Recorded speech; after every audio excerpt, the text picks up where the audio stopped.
Can we put the heater on? It's freezing. My feet are like ice cubes. Don't know, I feel like having a PlayStation in a van is... Spoiled? Yeah, which is weird because we're in a van. We've got our Argos £4 hot water bottles.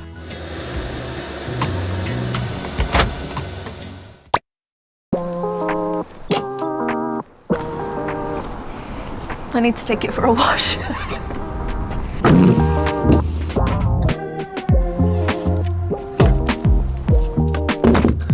Which size heater do we have? 5? So I have no idea which one we have. This is what you can win. 5 kilowatts, complete with various coloured pipes and copper items. We did originally plan to have the heater underneath the bed in a space next to the batteries, but it's a little bit close and we were worried about it getting a little bit too hot. So instead we've decided to move it to the front of the van, underneath the chair in the front. They're huge! These levelling blocks are the MGI MIDI level ones. They had good reviews, so I thought we'd try them out. It's got the little rivets in it to hold the wheel so that they don't roll backwards.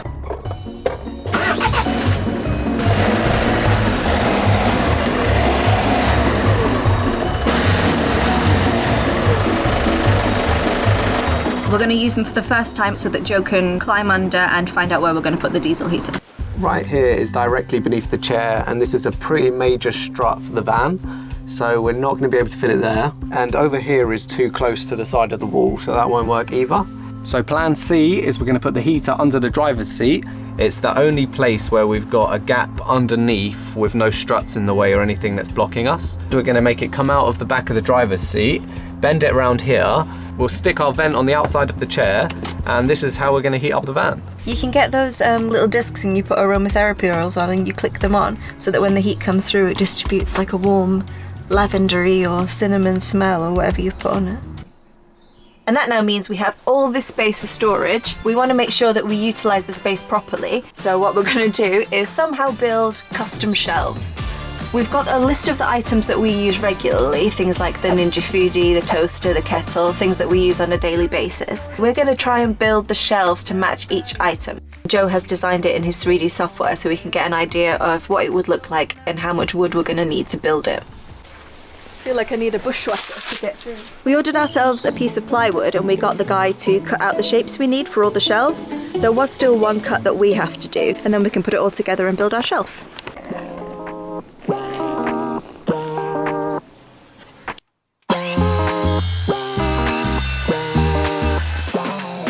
We've cut them as straight as we can, and next job is to put it all together, and Jodie's going to paint it. Jodie's also helping put it together. I'm not just the painter. I am also doing other work.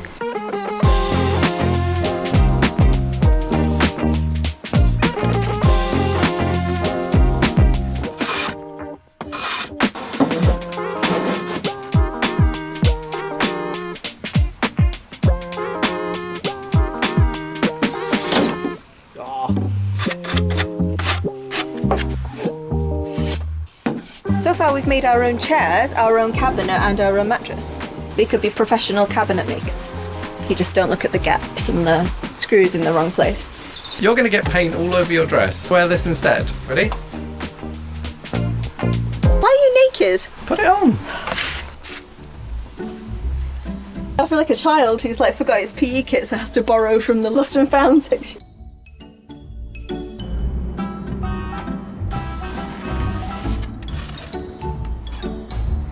And finally, our cupboards are complete, and they're big enough that even a human can fit inside them. Well, a Jodie. The plan for when we designed this was that we would have a home for our toaster and our kettle. We did not measure, we eyeballed it, which I'm hoping it's worked. We'll find out now. Okay, a toaster fits. How much space? Not a lot, like fully fits well. And now the kettle. Oh, just. But it can go way back. All right, so we could put two things up there. We could put a few things behind there.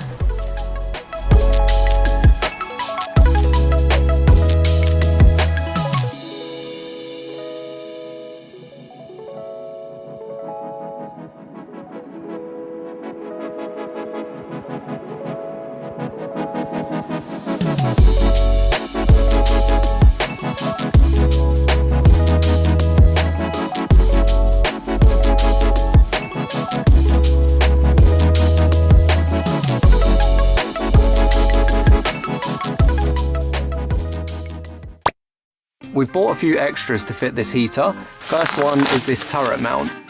It's got a bit of a dodgy weld job on it.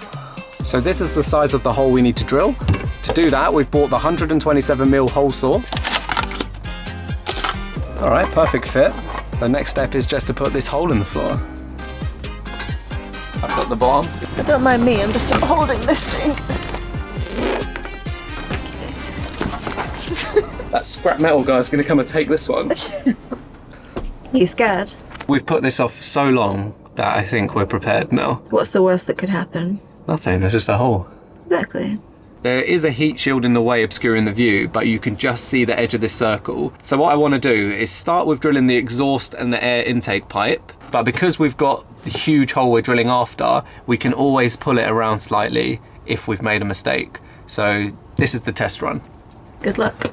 Joe's about to do the scary part, which is drilling the hole in the floor. It feels like the opposite of what you're supposed to do.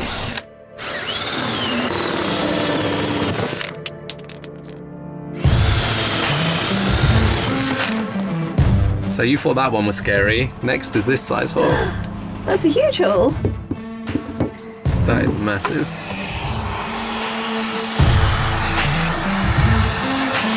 Those two holes didn't really help me at all because I need to drill another hole for the fuel line and the whole thing sits too high anyway, so we're gonna go straight in with the big hole.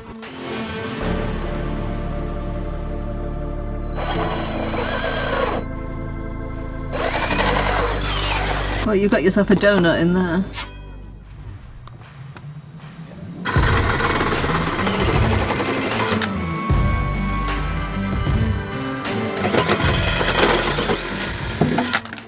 Happy with that hole? It's a big hole. That's definitely a big hole. That's lucky. What did we miss? Just missed the support. Oh god. We just missed the positive wire. Joe, that's so bad. Tuck that in.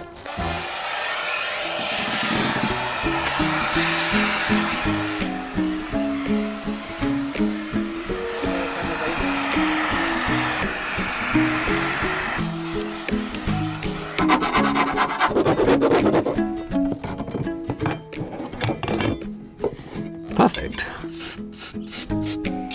Ooh, why do you have the big boy out? I don't think I can fit any more things on my head. What we're going to do is make a wooden mount for the turret by cutting this into pieces and then gluing it together.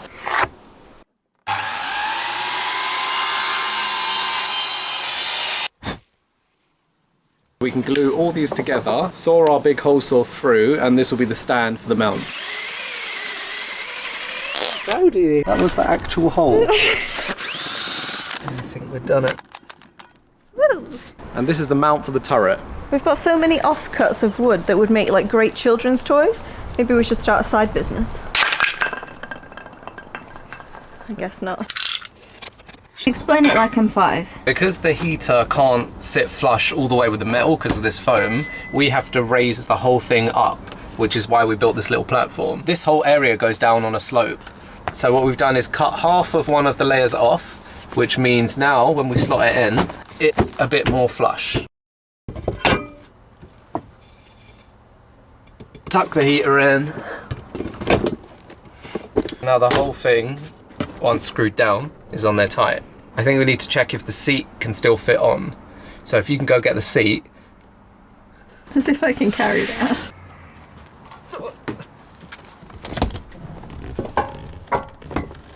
Yeah, that's fine. The good news is the heater is in the perfect place.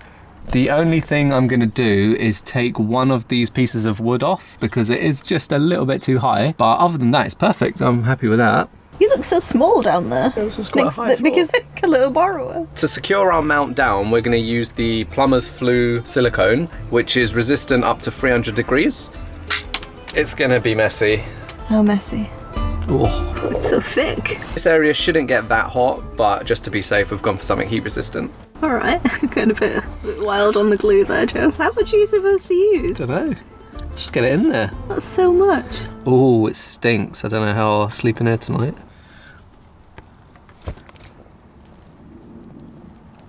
Okay, tissue.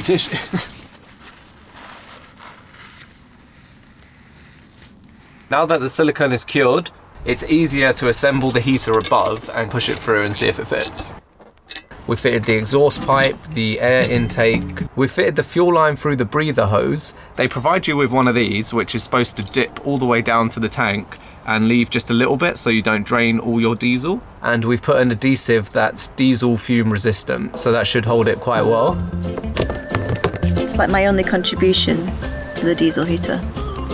It's cutting out liner. We're going to try and put a little bit of sound deadening. This is the tricky bit. I need to get the fuel line in.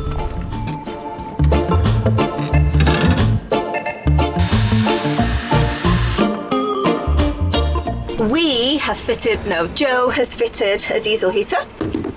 I'm excited. Now we're going to have a nice warm toasty van. The last part is this power cable to the fuel pump. It's huge and I don't want to drill a hole this big. What we wanted to do was pull the pins out, feed the wire through the hole and then push the pins back in, but I cannot get the pins out. So instead, top it off there. Joe! Oh, that could have been anything. You didn't even look at what you were chopping. I didn't even look. Joe. I'll push it up and you need to catch it. Okay. Have you seen the state of your face? It's everywhere. It's a hard worker there. It's a grub. My shower this week. That's so gross. We've soldered together the wire, 50-50, we've got the right polarity, but we're going to turn it on now and check. So, check the screen, is it on? It is. So the screen's on, now we need to prime the pump. Okay, you press those two. And then press up. Oh, you can hear it. And it's loud. So let's turn it on. Okay. Ooh. Ooh. What? Air's coming out. It's getting warm. Really? This should just start going dun, dun, dun, dun, dun. It's not EastEnders. Like EastEnders. We also need to put our little elephant trunk on it. Oh, I can hear it pumping. Close the window, you're letting all the heat out. Got the door open. You're letting all the stank out. Ooh. Toasty. Yeah, it's very warm now. All right, let me check outside.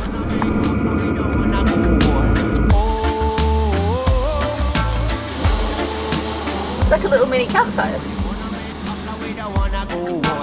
Only make hapla, we don't wanna go war. So only make hapla, we don't wanna go.